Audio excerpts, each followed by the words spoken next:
Let's go into a bird dog. This exercise is great for your core and stability. Now let's get into the mat facing down into all fours.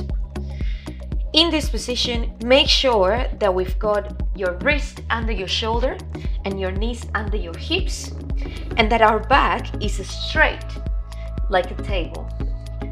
Now from here, I'm gonna grab the opposite arm and opposite leg, and I'm gonna lift away from my body, reaching out, bring them back together, meeting up the center, bring them all the way out again.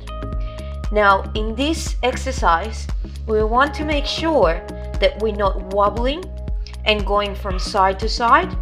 So we always have the chest, torso, parallel into the ground, facing down into that ground, not moving. Everything is nice and steady, apart from those legs and arms that are moving. Let's switch. When you're ready, lift up. Make sure that the arm and the leg are not going up higher than your shoulder or hip height. Your breathing should be constant throughout the movement.